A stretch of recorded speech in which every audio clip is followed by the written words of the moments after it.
Exercise 1. If you ask people which animals they hate or fear the most, chances are you'll hear the following: skunks, bats, snakes, and rats. But some of these animals are gaining new respect. Most people fear the skunks because of their awful smell, for example.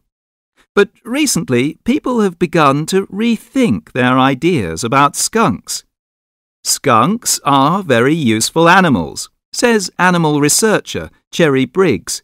They catch rats and mice and beetles. They're great for pest control. Skunks are very fair. They always warn you before they spray. They raise their tails and stamp their front feet. It's also good to know that you can spot a skunk before it sees you. We recognize the skunk by its white stripe. But skunks are very near-sighted and can't see more than 3 feet ahead. So if you pay attention to the skunk's warning signs and move away, you probably won't get sprayed. Most people would not be too pleased if a skunk moved in under their house, and here is some advice on how to get rid of the creatures. First of all, skunks hate rap music, so if you play loud rap music, skunks generally will move away from your house after a few hours. Also, they love cheese, especially cheddar, so you can just put some cheese a few feet away from your house. When the skunk leaves to get the cheese, block the holes so it can't get back in. But mostly, skunks just want to be left alone to do their work, which is pest control. Some people who get rid of skunks now actually want them back.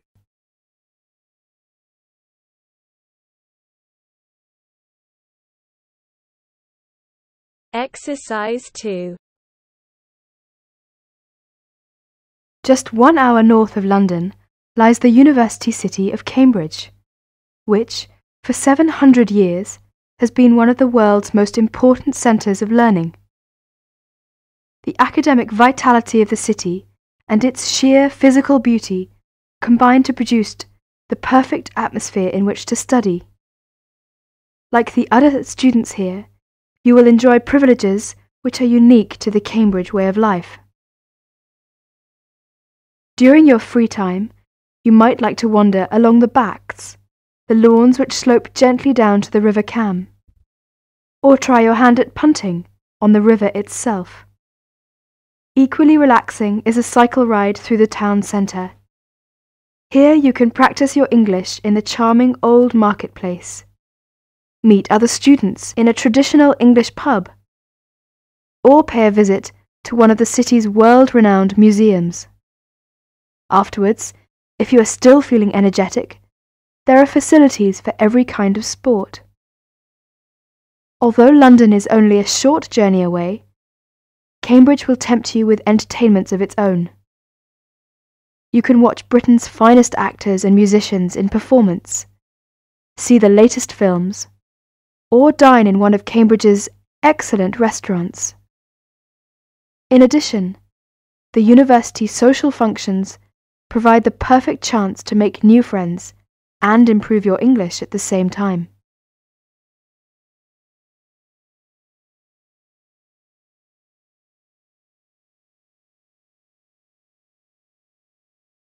Exercise 3. Riverdance is not just an expression of self-confidence, a kind of culturally interesting pop song. It tells the story of a people through song and dance. It tells the story of the people whose spirit was broken by an event which occurred in the middle of the last century, but continued to affect the society until 1961, the Great Famine. What is a famine? In 1840, the official population of Ireland was 8 million. They were largely poor and living in the countryside. They were beginning to have an interest in independence, and perhaps had things been different, Ireland might have been independent much earlier. But there was a serious problem in the agricultural system. All crops were grown to pay the rent of the land.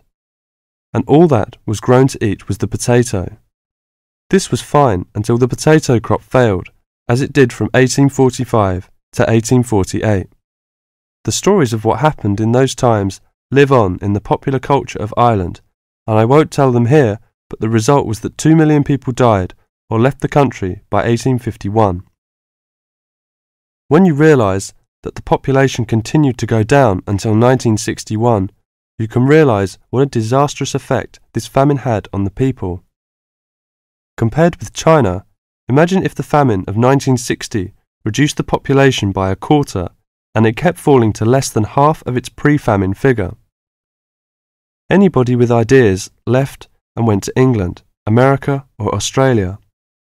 The people left behind were broken by their experiences and, in effect, the famine and its consequences put an end to all serious development in the country until well into this century. The Irish in Ireland lost all hope and self-confidence, and much of our modern culture is about the sadness of that time and the sorrow of saying goodbye to those who left and left well into this century. Ireland has the highest emigration rate of any country in Europe for the last 2 centuries. We even have an expression for this saying goodbye. It is called the American wake. It means the ceremony, like that of a funeral for someone going to America, because you will never see him or her again. Do you know why there is Irish music on the film Titanic? It is because most of the people killed were Irish. The leaving continued until the 1970s because independence in 1921 was followed by a civil war and an economic depression. Almost every family in Ireland has relatives abroad, and up to the 60s in some places, of a class of 30 graduating from high school all left. Along the west coast, closed-up houses, from that time falling into ruin, are still common.